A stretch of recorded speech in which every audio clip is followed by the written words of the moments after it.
If you've ever been stuck with a playlist that's not just hitting the right vibe or wish that you could change the order of the songs instantly, you're not alone. Sometimes we get tired of hearing the same songs in a row, or we want to add a new track to the mix to mix things up. So what if you could control Spotify Q effortlessly? So here's how.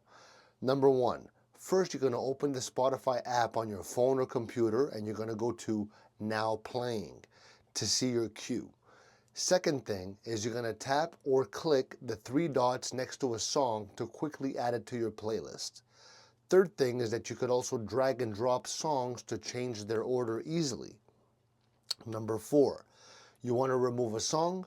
Simply swipe left on mobile or click the X on desktop. Number five, for ultimate control, try using the Q Manager on your Spotify settings. So now you can take control of your music anytime, anywhere, and keep the good vibes going. Don't forget to hit the like, comment, subscribe. Thanks for being here. Love you. Ciao.